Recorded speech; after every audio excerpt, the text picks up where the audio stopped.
Okay.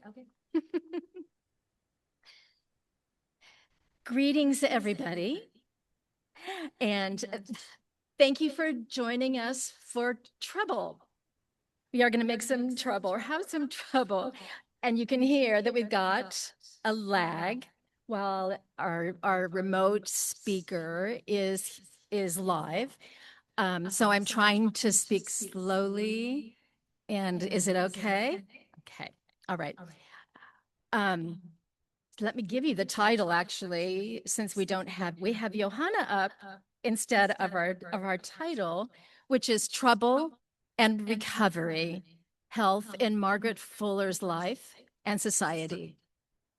I'm Jana Arger-Singer, current president of the Margaret Fuller Society, which is the sponsor of this session. We are very glad to be here, and thank you to the Thoreau Alliance for welcoming two panels from the Fuller Society. And we are honored in this one to present three fine speakers, two in person and one beaming in from Germany, to follow on yesterday's wonderful critical health panel. But first, three quick invitations with John's blessing. The first is that the Fuller Society would be very pleased to have you join us. You can find our website by searching Margaret Fuller Society, and you'll find simple information for becoming a member.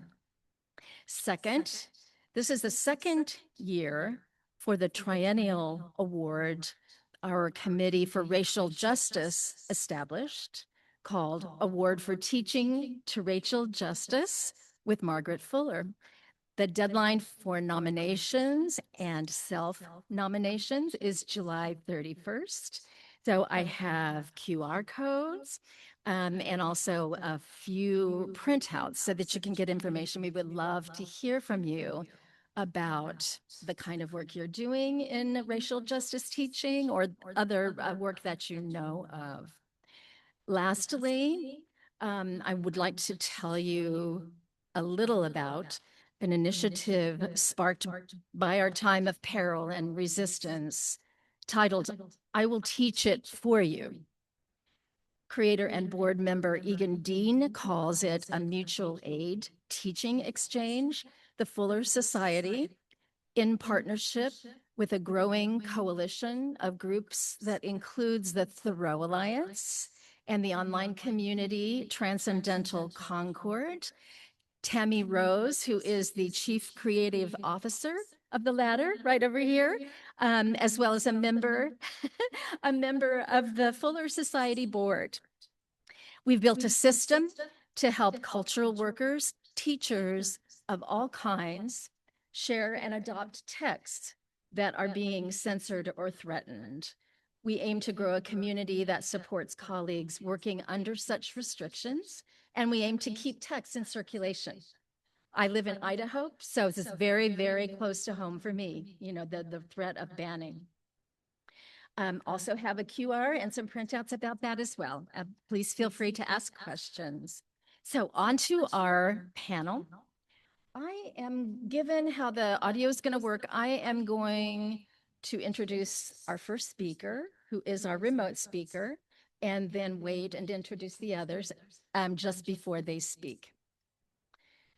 So our speaker from Germany, Johanna Pitetti-Heil, is a scholar of American Studies and senior lecturer in gender and diversity studies at the University of Cologne, Germany, where she serves as a co-editor of Gender Forum. She's the author of The Walking the Mobius Strip, an inquiry into knowing in Richard Powers' fiction, and numerous journal articles. And she is co-editor of Communicating Disease, Cultured Representations of American Medicine. Her research is situated at the intersection of American studies, critical dance studies, and feminist new materialist philosophy. And new projects include a new materialist reading of transcendentalism. Welcome, Johanna. And I think it's time for you to go. Thank you so much, Dana, for this very, very kind introduction. Thank you for having me remotely. I thank everybody at the Thorough Alliance for making this work, and special thanks to Rebecca for working wonders here. So thank you very much. It means a lot for me to be speaking to you remotely. And even though I cannot see you, I hope that this will work well and that, yeah. So, my paper is entitled Leaving Venus Urania at Her Feet, Margaret Fuller's Mesmeric Recoveries of Health. And as you all know, Margaret Fuller suffered from strong chronic pain, which was at times so overpowering that it also kept her from writing. Like other people, and especially women at the time, Fuller found in mesmerism a treatment through which she could not only attend to her ailments, but through which she was also able to empower herself. And so mesmerism was the belief that there are vital fluids, magnetic fluids in the human body. And if any blockages were blocking this flow of the fluids, um, pain and other ailments would occur. So realigning these fluids would be done by mesmerizing, by like touch and non-touch, and also by suggestion. Um, Fuller first decided to have a mesmerizer help her, and then she learned how to mesmerize herself, which established not only a cure, but really affected independence. But Fuller was also looking for spiritual ways in which to think body, mind, and soul in unity, and she recognized that mesmerism's principle of fluidity would open pathways out of agony to autonomy and towards a realm that transcends this mortal world. Fuller chronicled her pain in journal entries, and she published the short essay Layla, in which she recorded her journey out of agony and into a state of, well, autonomous selfhood. What I find quite striking is that in journal entries and in Layla, it is female figures who bring her peace and calm after they first directed kind of electrical, magnetic, mesmerist ecstasy. So in a journal entry from 1839, this female figure is clearly distinguishable from Fuller herself. But in the essay Layla, Layla is at the same time a mystical force cloaked in the figure of Layla and also a part of Fuller herself. So Layla is an aspect of Fuller externalized and electrical, whose, quote, surge left Venus Urania at her feet.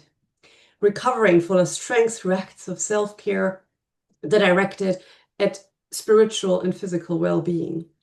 Today, then, I will follow Fuller's cue on Venus Urania, the highest ranking iteration of Venus in Plato's Symposium, which personifies love on a divine and spiritual realm. And I will make this illusion useful, I hope, for understanding Fuller's acts of self-culture, self-care, and self-love. But first, let me address the ways in which Fuller treated her ailments in personal writing. And this part is very, very much indebted to Phyllis Cole's keynote that she gave at our Critical Health Conference last October. So also thank you, Phyllis, for this work that you shared with us there.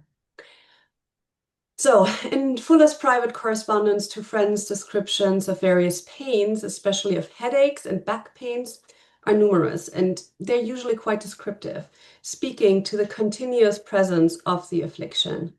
So in a letter to Elizabeth Hoare, for example, Fuller writes that she is not well and that she is, quote, tired out now, so that there is constant irritation in my head and pain, such as formerly in the spine and side, though not so acute, unquote.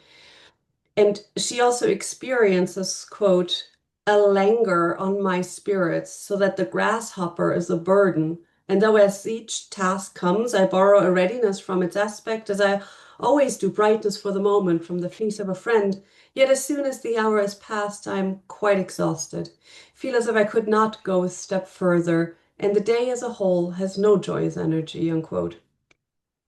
In this letter, she compares her current suffering to a time before what she calls an era of illumination of her mental life, and she alludes to a religious experience that she has had. And she reports that she is interested in the ways in which her physical pain and her mental life correspond to one another. Megan Marshall has noted that Fuller's troubles were, I quote, more physical than psychic, material rather than spiritual, but mesmeric healing operated on the principle that there was a connection between the spiritual and the material, which included that properties of the mind could penetrate physical boundaries, unquote. And striking quite a similar note, Dory Beam demonstrates that mesmerism was not only understood as a medical treatment, it also, and significantly so, gave rise to a, quote, very different version of spirit, one that has a dynamic and transformative relation to materiality, one that has the muscle to propose social change, and one that can embody female sexuality and desire, unquote. As I have argued elsewhere and also 2 years ago in Concord, mesmerism allowed Margaret Fuller to distill kind of a materialist flavor to her transcendentalist thinking. Mesmerism introduces fluidity, movement, and change of vital fluids as constitutive of human physical and mental integrity.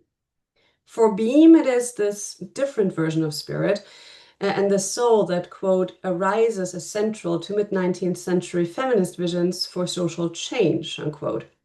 And she also continues that mesmerism provides the effective imaginative vehicle for reconceptualizing gender, sexuality, and spirit in the feminist writing of Margaret Fuller and also others.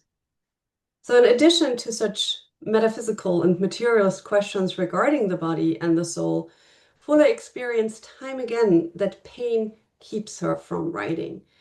On May 8th, 1843, for instance, she complains to Sarah and Clark that she is, quote, constantly unwell, dull headaches putting me back in everything I undertake, unquote. And despite Fuller's kind of factual reporting, she repeatedly frames her headaches as the result of spiritual, quote unquote, tormentors, such as the quote unquote demon, headache demon, who's faithful to his prey. And these formulations stem from letters to Ralph Waldo Emerson and Georgina Bruce, respectively. And these two letters also reiterate sentiments that Fuller had expressed in a journal entry from 1839, obviously, in which she describes her headaches by way of referring to a dream in which an Egyptian had so often, quote, tormented me into the nervous headache, unquote. In this dream, the Egyptian figure, quote, kept alluring a gigantic butterfly which settled on the left of my forehead and plunged his feet bristling with feelers deeper and deeper into my forehead till my pain rose to agony, unquote. Although Fuller insinuates that this mysterious Egyptian figure has been present in her dreams before, she neither offers more context nor an interpretation of what this figure symbolizes for her. It seems obvious that the Egyptian stands for some sort of alienness, as a sort outside of herself, that is, which sends the pain. This alien source may have been mystical for Fuller, but neither the intent of the tormentor nor Fuller's relationship to him becomes clear. What is certain, however, that Fuller, and I quote, after the usual applications had been made, unquote, is able to fall back asleep. And I assume that these were some sort of mesmerist exercises. But the following dream brings more torment. Fuller describes how she was wandering around in the usual distresses until she was able to lie down in, quote, despair and quite exhausted, fearing that she, quote, must die in this forlorn condition, unquote. Although the source of the nervous headache in the dream world remains unclear, Fuller does offer an evaluation of the kind of ailment she's suffering from in the real world. Nature of my illness must be very illustrative of the influence of the body on the mind when will and understanding are not on the alert to check it, unquote. At last, as she writes, it is a, quote, sweet female form which she had never seen before who appears in her dream. And Fuller attests her the, quote, true feeling of feminine influence. And she also explains that she, because she has, quote unquote, masculine traits, is naturally often relieved by women in my imaginary, unquote. Relief from pain, ease after crisis, and calm after nervous excitement are all descriptions that would fit the effect of mesmerism. But for Fuller, these experiences eventually culminated in an understanding of herself as an independent and agential subject. And this brings me to Layla. While in Fuller's private records and letters, mesmerism appears as a medical cure to her physical pain, magnetism or mesmerism eventually gives way to a practice of feeling the self behind the pain. And writing about the self after the pain would become an incentive for her essay, Layla. Layla, as a text, shares significant aspects with her journal entry from 1839, in which she notes down her dream of the Egyptian and the butterfly and the pain that both inflict upon her. Significantly, as I said, in this dream, it was a female figure who brought her relief. In Layla, it is again a woman who exerts magnetic and electrical influence upon Fuller. Layla is introduced as, I quote, a mystery which can only be indicated, unquote. She seems to be a sheer force who, quote, to the thought of the pious wild man suggests all the elemental powers of nature, unquote.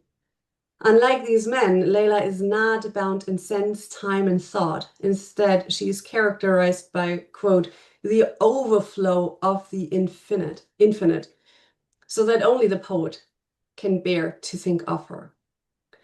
Whereas roughly 2/3 into the first paragraph of the essay, Fuller speaks of Layla in the third person pronoun. This then suddenly changes. From then on, up until the last but one paragraph of the essay, Fuller and Layla will at times coalesce and at times be differentiated from one another. She writes, quote, but I, Layla, could look on thee. To my restless spirit thou didst bring a kind of peace, for thou wert a bridge between me and the infinite, unquote. And just a little further down, Fuller explains that, quote, we grew up together with name and home and parentage, but Layla ever seemed to me a spirit under a mask, unquote. By presenting Layla as, quote, large enough for boundless suggestion, unquote, Fuller establishes her as the endless possibilities that mesmerism opens up in Fuller's body. After all, the magnetic passes of mesmerism were usually accompanied by suggestions of a mesmerizer. But as the essay continues, it becomes clear that Layla is the projected and externalized self of Fuller, coming alive through the magnetic energy that Fuller projects onto her own body. She quote, avails, or I avail myself of the art magic, she writes. And my daring is my vow, my resolve, my spell. I am a conjurer, for Layla is the vasty deep, unquote. Fuller looks for Layla at night when Fuller is alone, probably when Fuller cannot sleep, perhaps when she's held up by pain, uneasiness, or restlessness of mind. Fuller's essay does not answer these questions, but it does not just as it does not explicitly explain what Layla does exactly.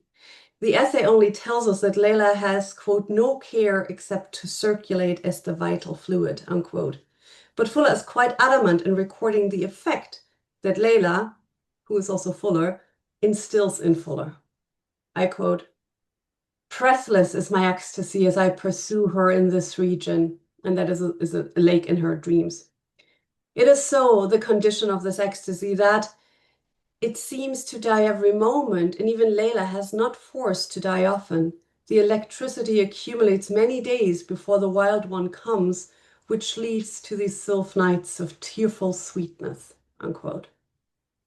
Layla of Fuller as Layla is a force that seems to exceed full comprehension.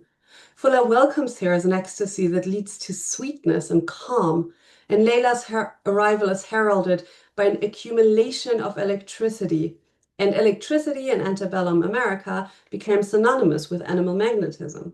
So as a consequence, this electricity has to be understood as a vital and organic form of energy, as a, quote, force without a word, unquote, a corporeal force, or the level of that force as it was understood to be controlled by bodily humors and other mechanisms affecting physical, sexual, and spiritual health. And these were the words by Emeritor Herodian. Herodian understands electricity in general as an energy that affects physical, sexual, and spiritual health. And this comes to the fore in Fuller's essay, in which Layla's / Fuller's energy encompasses these three dimensions. In Deborah Manson's reading of Fuller, it is the, quote, direct action of the spirit upon her soul that seems to have been the catalyst of Fuller's entrancement.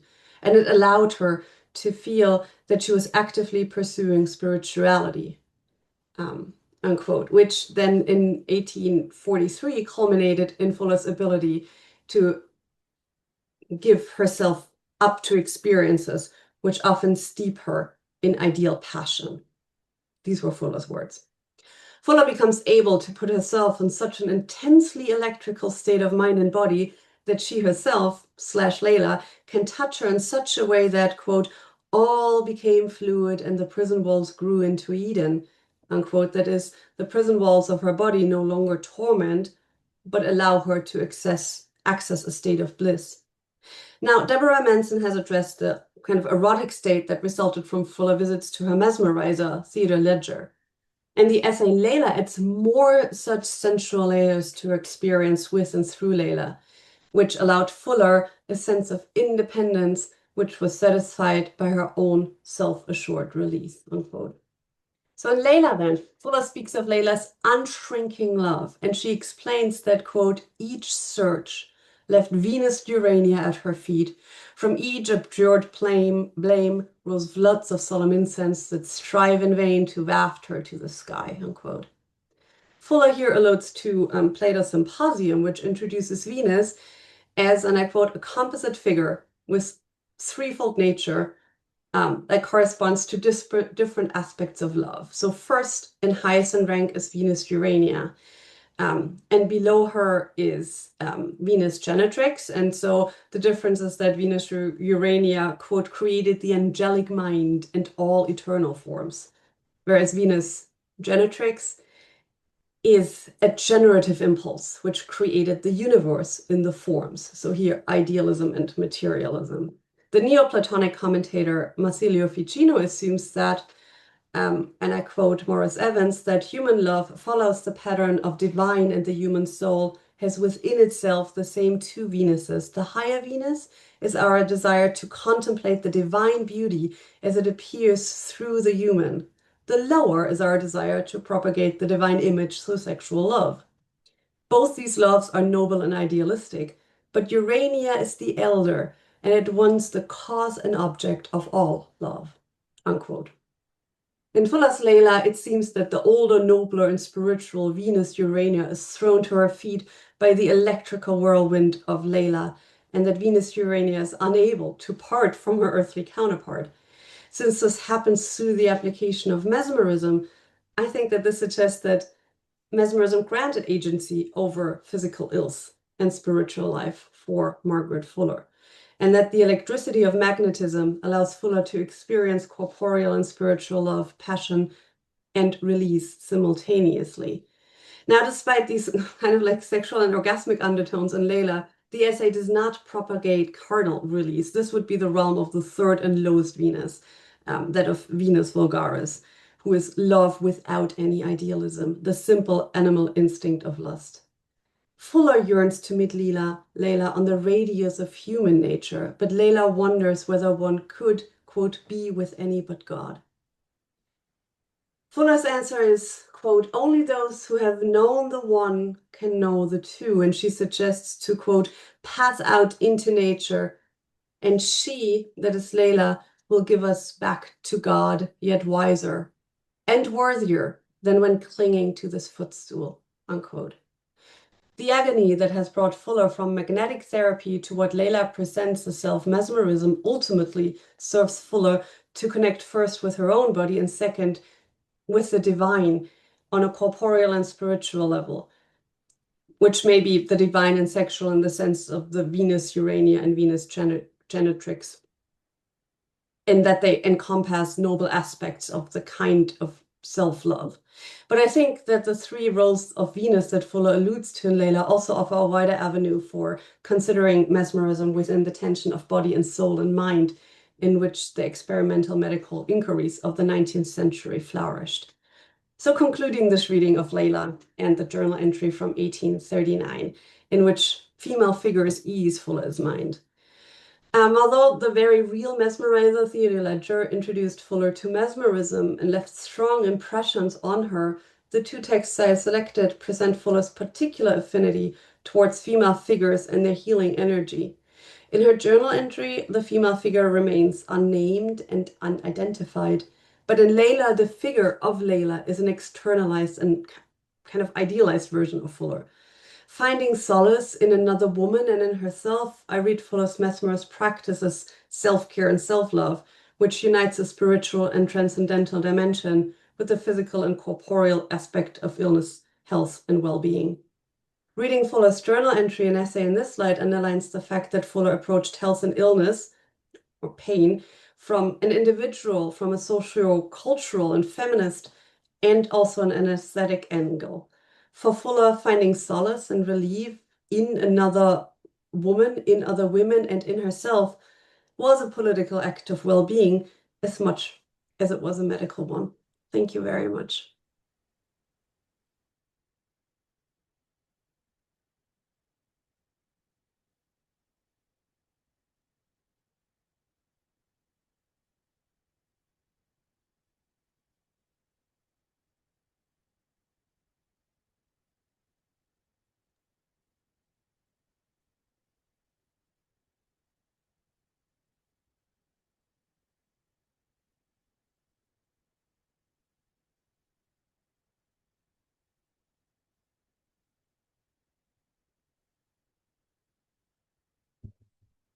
I've got a green light.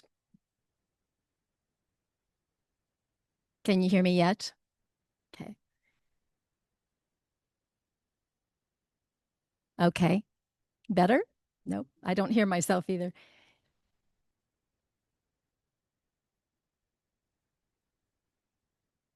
How about now?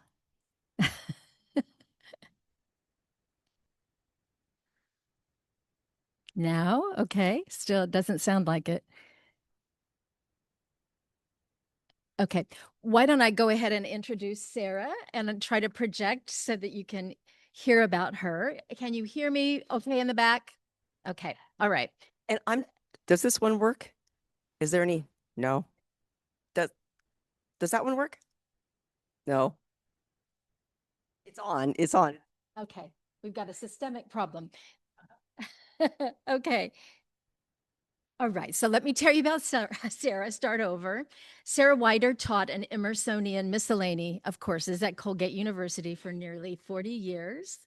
Emerita professor of English and Women's Gender and Sexuality Studies, she continues her always ongoing study of the Transcendentalists and all their challenging and vexing complexities. Long interested in the actual audiences, there we go. All right. For the Transcendentalists, whether listeners or readers, she continues that work with writer-artist Caroline Sturgis Tappan and painter Sarah Freeman Clark.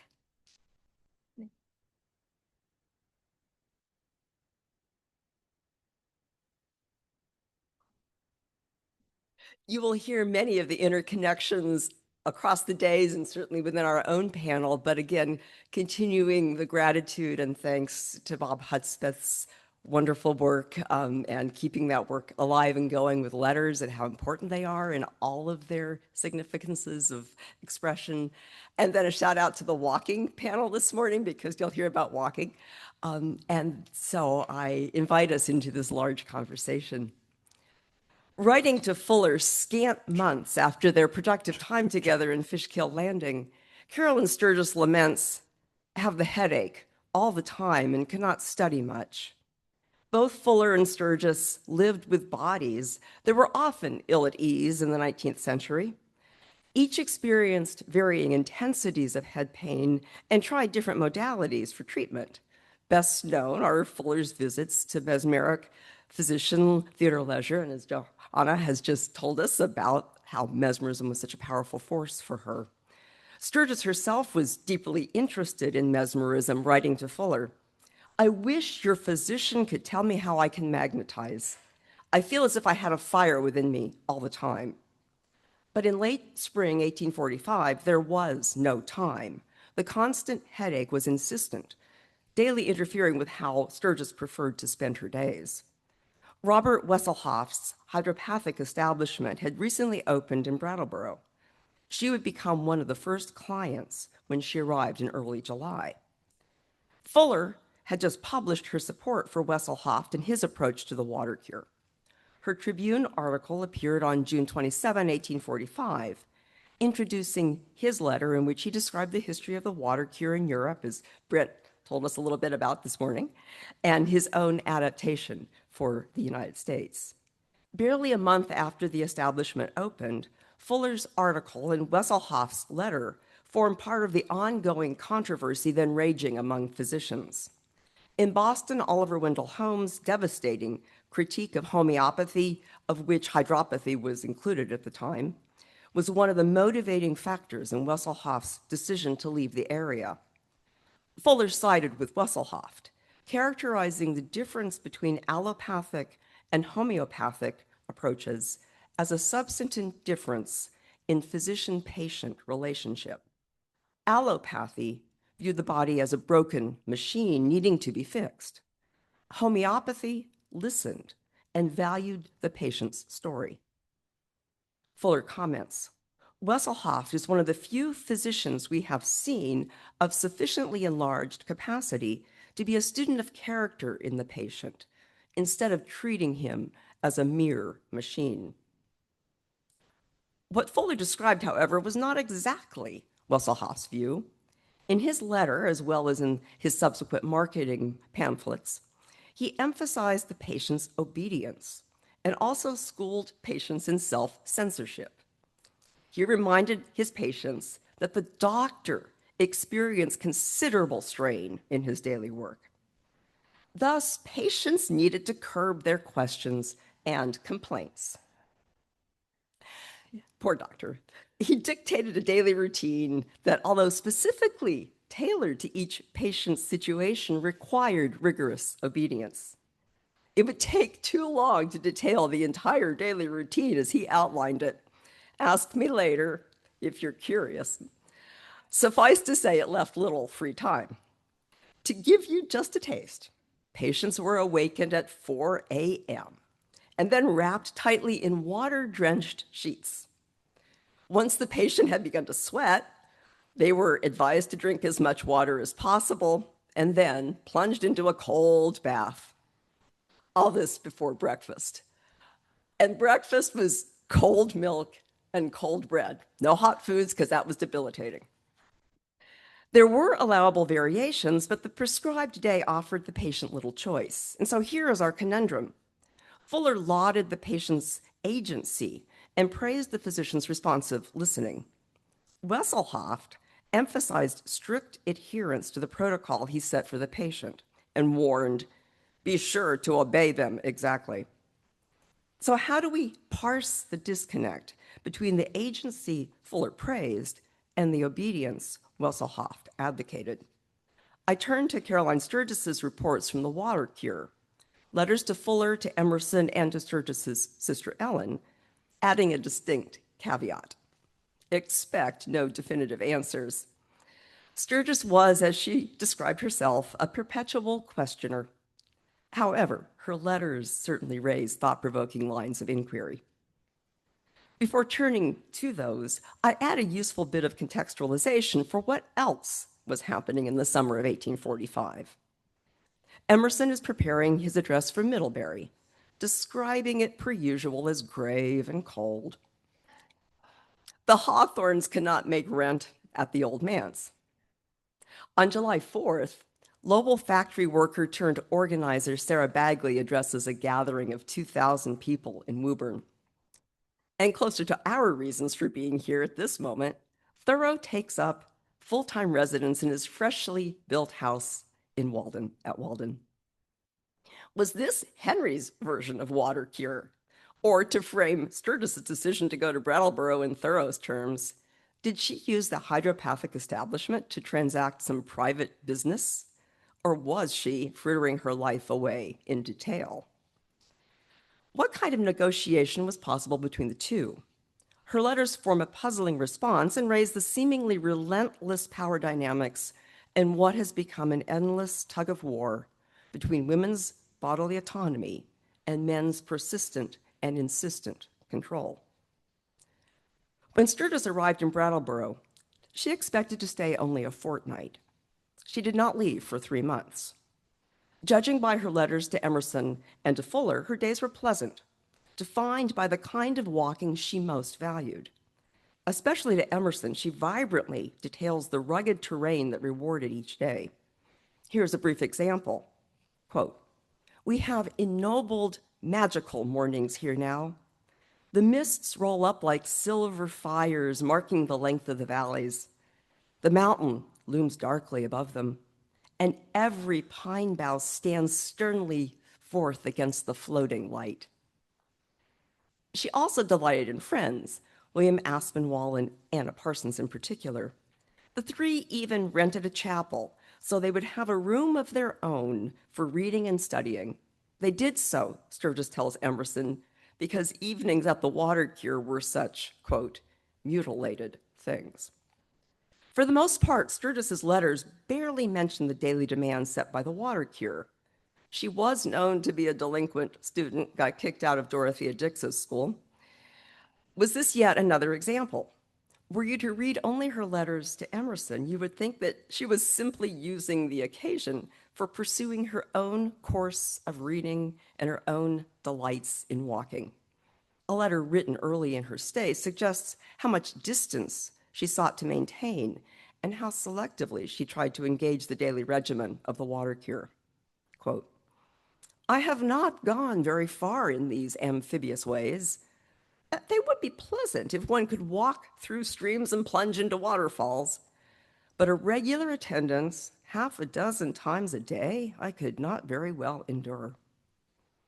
To Waldo, she emphasizes both reading and nature. She reports reading The Seerest of Prevorst, a book she apparently brought with her.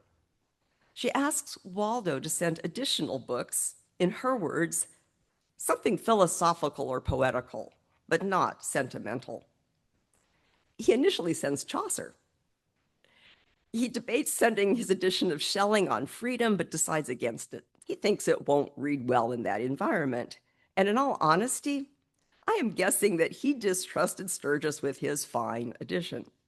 She frequently read outside in all weather, and books might readily get rained upon or dropped into puddles, a fate he preferred not happen to his Schelling. And so instead, he sent Humboldt's Cosmos.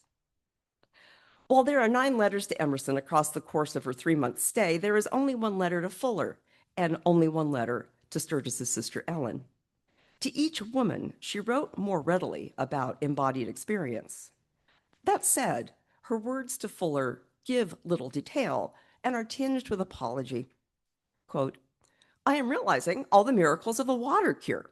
It makes me so well that I am almost ashamed to stay upon the plea of health." She continues in the apologetic vein. Renewed health, she tells Margaret, should readily allow, quote, "music and poetry and all beautiful things to flow in." But that had not been her experience. It is only to her sister Ellen that she gives any detail of the daily regimen. Quote, "I walk 2 miles and drink several tumblers of water before breakfast, and about 6 miles in the course of the day, through blazing sunshine, thermometer 112 in the sun." She also references the positive effect of douche baths given Ellen's own health concerns and suggests, "You had better come up here and see if douche bathing is not reviving." What I have quoted sounds straightforward and matter of fact, and yet when the sentences are returned to their original context, you hear and see how Sturgis dosed her remarks with humor, even sarcasm, a tone typical of the letters she wrote to her sisters. That persona of sarcastic or ironic commentator seemingly provided the readiest way to navigate the uneasy waters of Ellen's own health as well as of hers, not to mention the many and varied cracks in the Sturgis family. The letter to Ellen opens with humor-laced speculation, conjecturing over the state of the waters at the family home on Horn Pond in Woburn. Wondering why she had heard nothing from her father or sisters in nearly the month since she left, she begins with a verbal caricature. "How do I know but that the house and pond, fountain, and island are all blown up with gunpowder? or dissolved in the sunshine.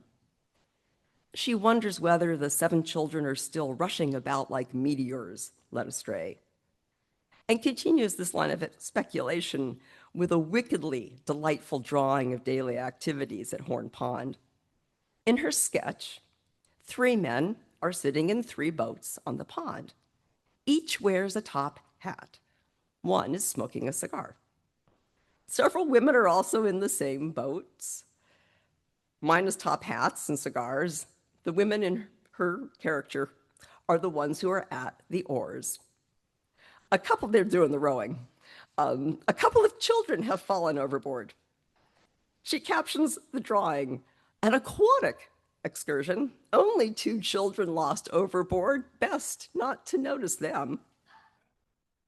She extends this almost caustic humor to herself as she describes her first weeks in Brattleboro.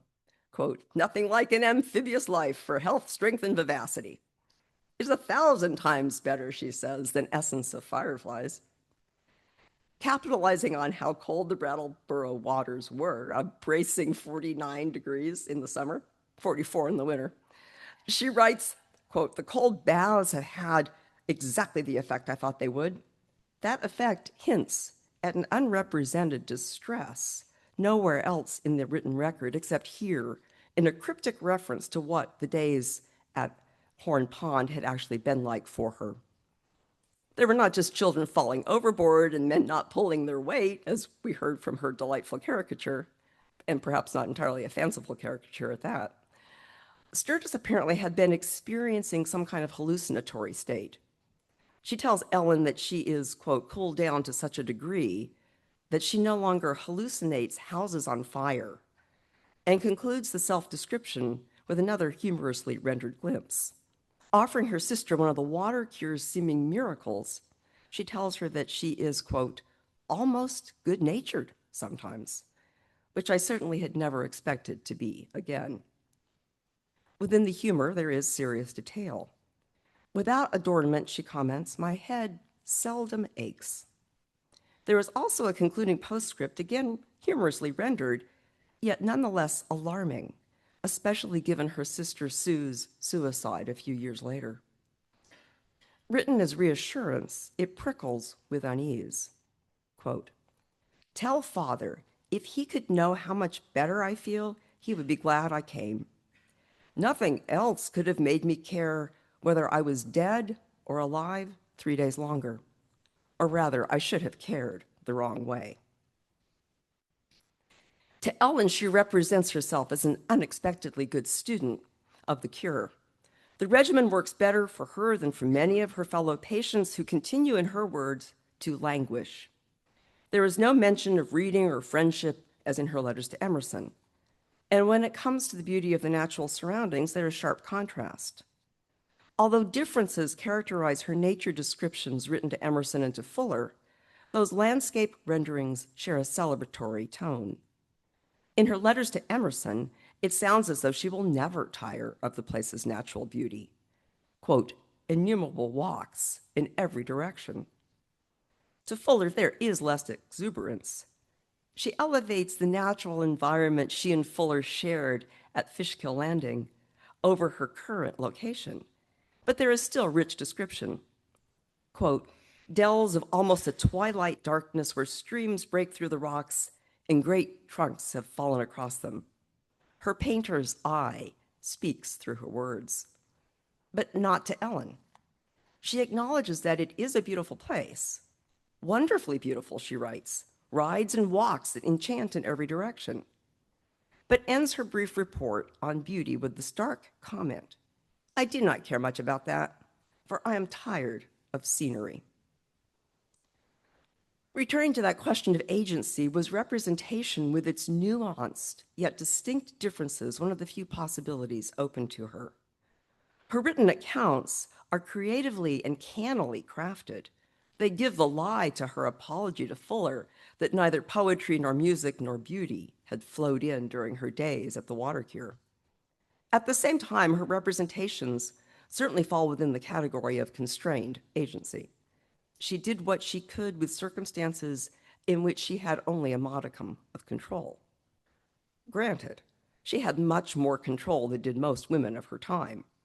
For her, there was enormous financial privilege.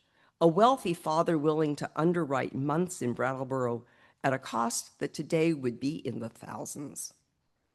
With that financial privilege, she carved out more time for what she preferred to do than what Wesselhoff's guidelines suggest were possible or advisable. She boarded separately, she rented a chapel for reading, study, conversation with friends, and she maintained what control she could through writing, astutely assessing each recipient's needs and crafting her letters accordingly. As much as Sturgis wrote for her specific readers, one common thread runs through the letters' varied voices. Whether to Ellen, Margaret, or Waldo, she envisioned a short stay, and she also always maintained distance from the, quote, typical patient. In her July letters to both Emerson and Ellen, she describes those patients as ghosts and specters. She wants her correspondents to know that she decidedly is not like the others. Relieved not to be living in the Wesselhoff establishment, giving the, quote, band of specters who surround the doctor.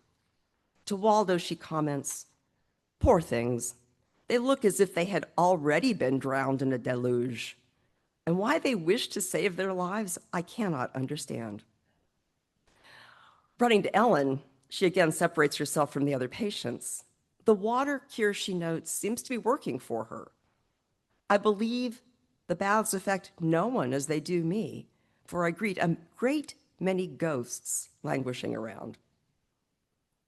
As we know, Emerson was always glad to borrow an image someone else had originated. Did Sturgis return the favor?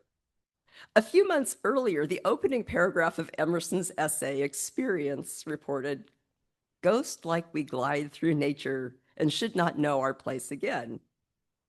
Was this what Sturgis saw all around her at the Wesselhoff hydropathic establishment? Ghosts who had lost their place. Experience filtered through experience.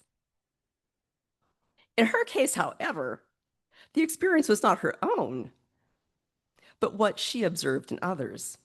Her days, at least in written form, were distinctly different from theirs. She knew the varied places prescribed for her, returned again and again to her own self-defined places in nature, altered and adjusted them as much and as frequently as she could without irreparably rending relationships' fabric. She walked and read, sketched and studied, writing for others and keeping counsel with herself.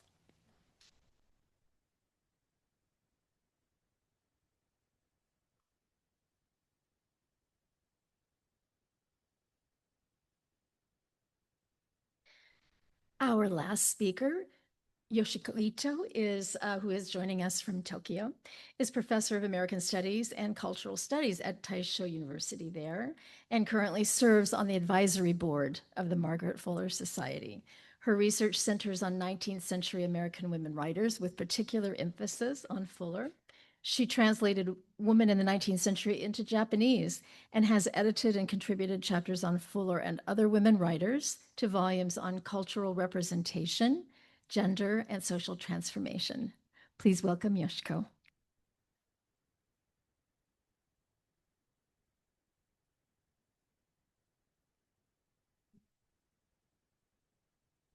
Thank you, Jana, for kind introduction, and thank you for coming, everybody. Yes. Today, I would like to explore how two 19th century American women writers, Margaret Fuller and Elizabeth Oakes Smith, used the language of health to rethink women's agency and the future of American nation. Nation is a big word. I am using this word because I can talk about the nation, but two writers speak about the nation. Yeah. Well, health occupied a central place in antebellum American culture. It was understood not simply as a medical issue, but as a measure of moral character, social order, national vitality. Reformers discussed prisons, hospitals, education, poverty, and labor through medical language, while physicians often portrayed women as naturally fragile and best suited to domestic life. Yet, women writers appropriated this discourse to challenge those assumptions, rather than accepting illness as evidence of female weakness. They transformed bodily experience into a powerful language of political criticism. In this paper, I compare Margaret Fuller and Elizabeth Oakes Smith. They share a commitment to women's rights and social reform. I argue that the both writers move beyond treating health as a private bodily condition. Instead, they transform illness and recovery into ways of thinking about democracy, citizenship, and national renewal. At first glance, Fuller and Smith seems remarkably similar. Both reject the idea that women should depend upon masculine authority.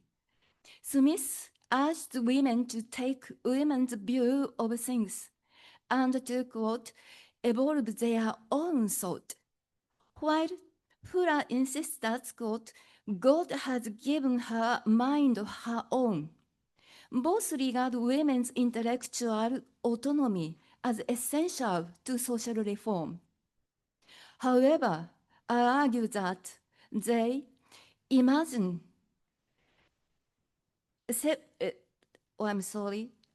they imagine recovery in different ways. Fuller employs illness as a language of diagnosis, exposing the hidden diseases of American institutions and insisting that national recovery begins with recognizing structural injustice. Smith, by contrast, imagines recovery as a process of regeneration. She argued that women possess distinctive moral intellectual capacities, what she called, quote, woman thought, that are indispensable to the nation's future. My central argument is that health is not simply the subject of these women's works. Rather, it is political language through which they articulate two different philosophies of women's agency. Fuller grounds reform in the universal development of the human soul, whereas Smith grounded it in the recovery of women's distinctive intellectual authority. Reading them together reveals not only the diversity of 19th century feminist thought, but also the central role that health discourse played in imagining the relationship between the individual body and the body politic. By extending this investigation into the bodily parameter of reform, this analysis does not seek to establish a normative hierarchy between Margaret Fuller and Elizabeth Oakes Smith, nor to categorize either author as definitely more progressive. Rather, both theorists offer distinctively radical and potent critiques of 19th century gender paradigms through their configuration of health and physical agency. While Smith's rhetoric occasionally appears aligned with conservative domestic ideology regarding women's natural sphere, her work instead anticipates a modern constructivist understanding of gender. This aligns closely with Judith Butler's framework of gender performativity, which points the subject not as a fixed essence, but as a product of the regulated repetition and accumulation of socially enforced behaviors. Viewed through this butler-like lens, Smith deliberately negotiated the conservative expectation of her contemporary audience. By doing so, she proposed a highly pragmatic strategy for female agency. Women need not reject their social constructed or physically disciplined characters. Instead, Smith suggests that the very domain of their construction can serve as a fundamental site from which to enact and experience a subversive, reconfigured existence. Let me begin with Margaret Fuller. Although Fuller frequently wrote about illness, she was not primarily interested in disease itself. Rather, she transformed her bodily sufferings into a way of understanding society. Throughout her journalism, travel writing, and women in the 19th century, illness became a language through which hidden forms of injustice are made visible. This perspective was shaped partly by her own experience. I do not repeat the same things, so yeah, Sarah and Johanna, talked about a pain, physical pain of Fuller, so I omit this part. Fuller uses illness as diagnostic tool. Like a physician examines a patient, she examined American institutions and asked not simply whether individuals suffer, but why they suffer. If women possess the mind of their own, then they cannot simply be represented by father or husband. Their experiences become indispensable sources of knowledge about society itself. For Fuller, then intellectual freedom itself is itself a form of health. This idea culminated in one of the famous sentences of women in the 19th century, quote, "What woman needs is not as a woman to act or rule, but as a nature to grow, as an intellect to discern, as a soul to live freely and unimpeded." This quotation directly challenging 19th century domestic ideology reveals the philosophical foundation of Fuller's understanding of recovery. Recovery means much more than recovery from illness. It means removing every obstacle that prevent human flourishing. For Fuller, disease is anything that obstructs intellectual, moral, or spiritual growth. This also explains one of the most important differences between Fuller and Elizabeth Oakes Smith. Although Fuller occasionally acknowledges difference between men and women, she refuses to build her feminism upon these differences. Instead, she insists, quote, "There is but only law for souls," unquote. In other words, the highest standard is not masculine nor feminine identity, but shared humanity. Women deserve freedom not because they possess unique feminine qualities, but because they are fully human. This is why I describe Fuller's model of recovery as diagnostic. Her first identity she first identifies the disease embedded within the society, poverty, inequality, institutional neglect, and women's exclusion, and only then imagines their cure. Recovery begins with recognition. The nation cannot become healthy until it is willing to confront the injustice that have long remained hidden.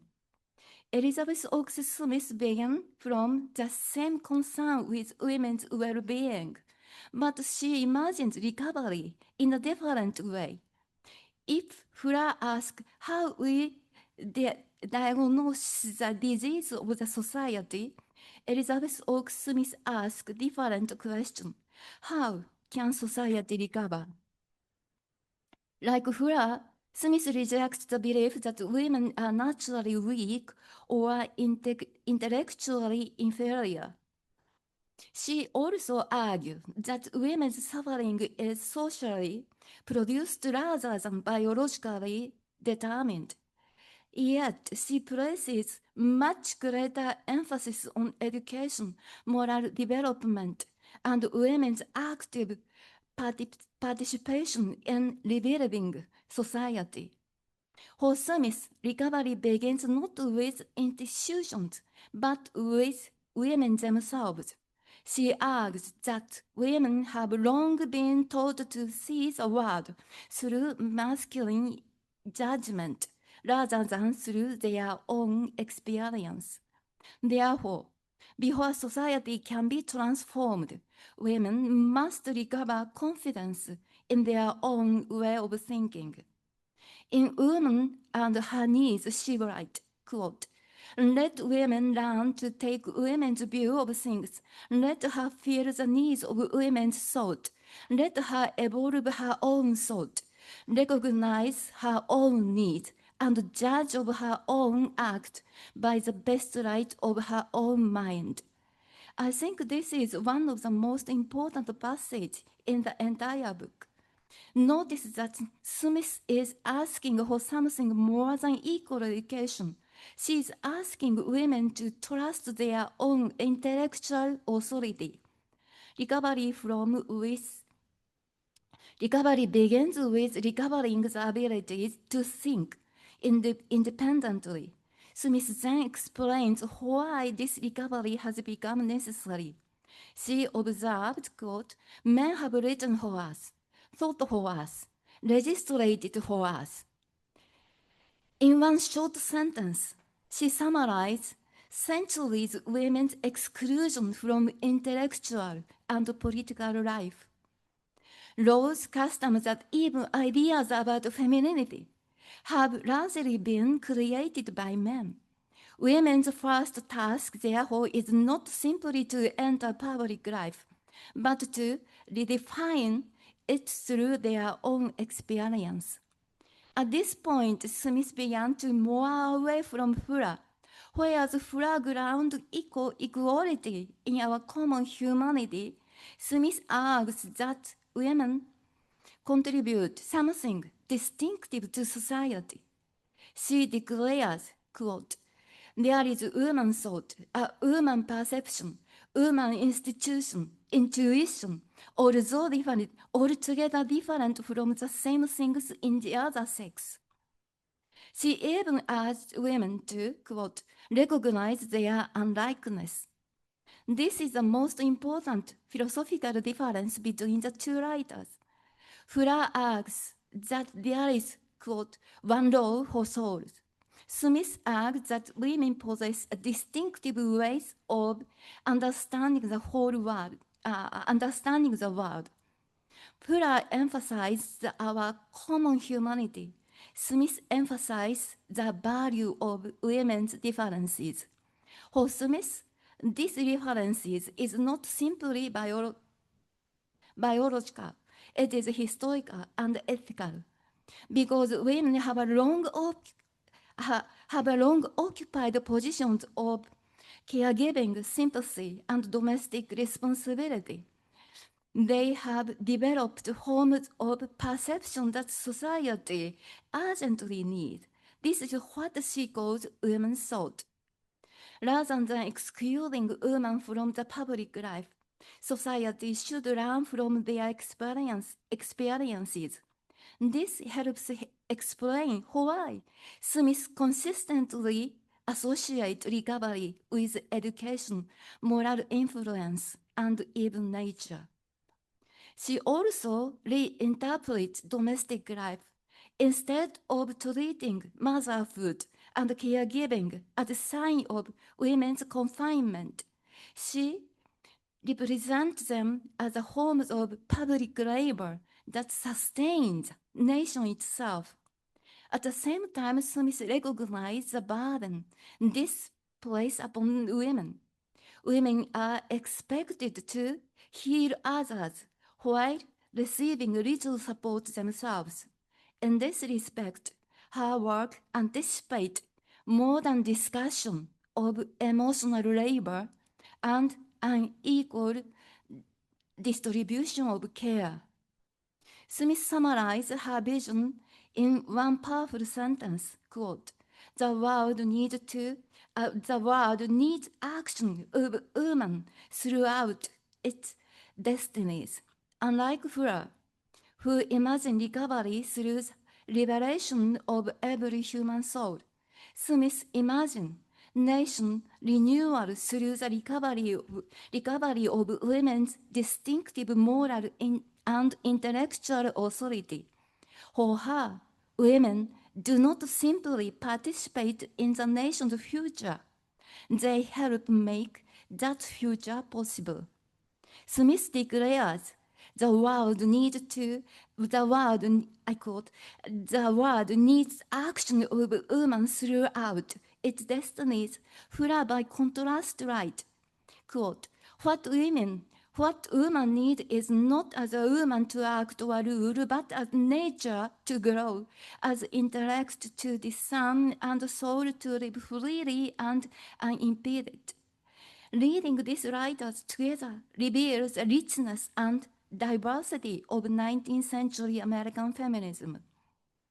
Most importantly, it reminds us that debate about health has always been debates about power, citizenship, democracy.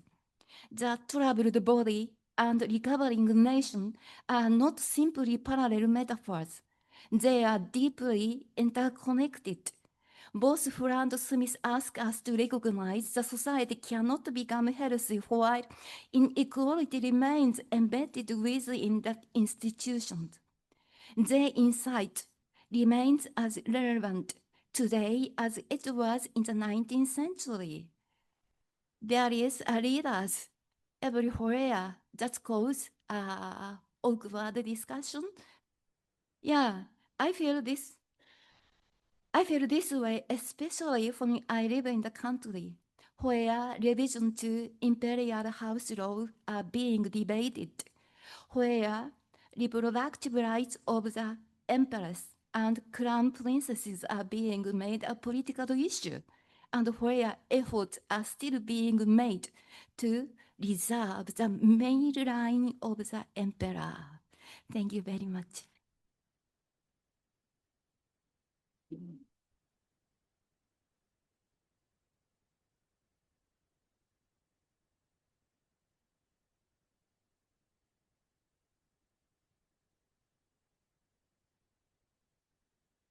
Does this work?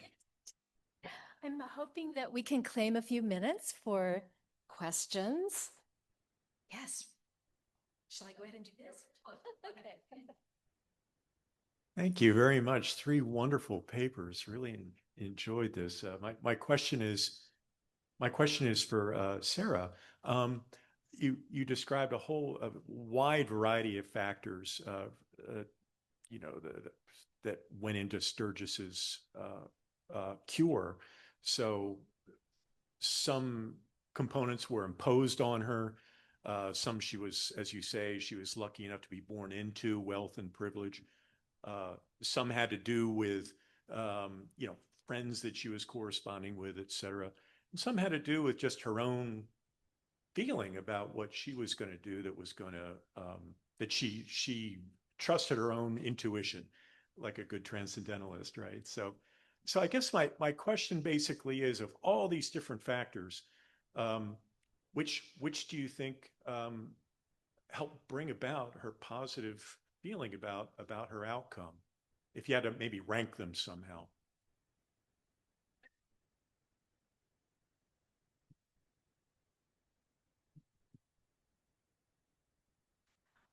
I think finally it was 2 things, which would sound very dear to Thoreau's heart. It was solitude and having that time, even though she could have her time on her own terms, right? So that she could have the evenings if she wanted them. She could go out walking when she wanted. And apparently she really didn't follow the daily regimen in the same way that a lot of the patients did. And then also it was the walking. I mean, she was just an inveterate walker.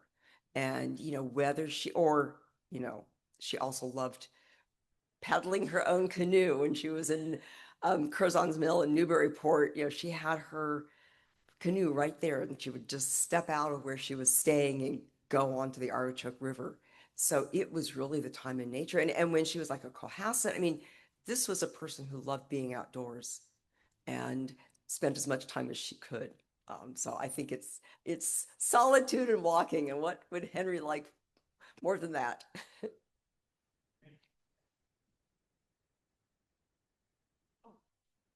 Hi, wonderful papers, and thank you, everybody. I also have a question. I have a question for each of you, but Sarah, I was thinking, first of all, just had this association with the Magic Mountain and how Hans Kastorp arrives for 2 weeks and stays for 2 years, I think. But, and in that case, it was because he was told he was sick, so he really better stay and began to feel sicker. And it doesn't sound like she got sicker. She just enjoyed being there. When you were talking about, was it Fuller, I guess, who said that, however you pronounce it, whatever, anyway, was such a personable doctor and so involved. I was thinking, and you probably this couldn't fit into your paper, but before he went to Brattleboro, he was very much in the circle of Fuller and the Peabodys and treating Sophia, I believe. And I think, didn't he live on the same street as Fuller in Cambridge? So maybe it was her personal interactions with him or his doctoring separate from the institution that she was referring to there, possibly. Yeah, very much. And as you say, that's one of the things I had to leave out. But, she felt she really enjoyed the family. And Minna, the daughter, she was very fond of. And so I think that she still valued the fact that he seemed to listen, that it was more than, just saying, take this, you're broken, this will fix it. And then also, in that Tribune article, she writes about the ways in which his principles, and she kind of says it's not really so much about the water cure per se, it's the principles of the body being able to heal itself and trusting the body. And so I think in that way. I think maybe he was a little mesmeric in his personality. Yeah. Anyway, and Yoshiko, I just wanted to say that, your paper clarified for me something I sometimes feel just confused about or troubled by, and other Fuller people can probably, talk about this too, or you can, but that she seemed to have this sense of a female principle or a male principle, but that all humans could participate in or have different portions of these within themselves. So it wasn't that she was denying a kind of femaleness or maleness, but it wasn't absolute in any person. Would you say that's kind of correct? Yes, I know. Fura doesn't deny the difference between the female and male. Yes, she knows the character or individual character will be respected. Yeah, so 95% of the writings by the two female writers are the same, but just 5% or less than 5%, there is a difference between two women's writers. And I wanted to focus the difference. And yeah, in the sense, yeah, there is a rhetoric of the Smith. The first, she discussed the same things as Fuller, and then she returned to the conservative view. Yeah, and she emphasized the different women's character or personality. Yeah. So, Thank you. yeah. So, as you say, so Fuller doesn't deny the difference. Yes, I know. Thank you very much. Thank you.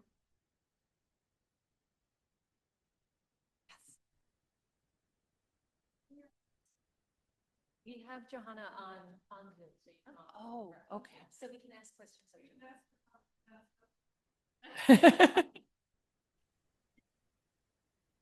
This is a follow-up question for Yoshiko.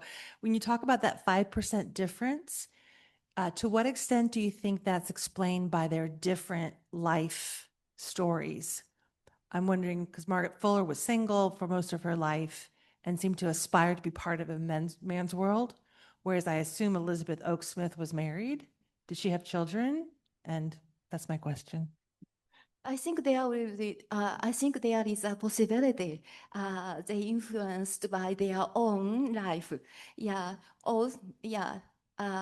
Elizabeth O. Smith married early, and yes, they experienced domestic life. So that will be the strong experience. But I don't want to understand their writing through biological facts. Yes, I wanted to understand what she wrote, what they wrote.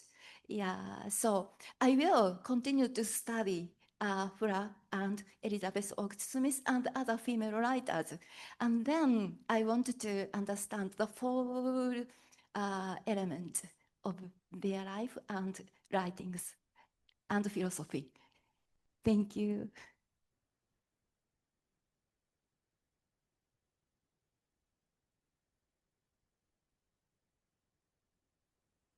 If there are no other questions, I think we're at time. So let's give our panelists a round of applause.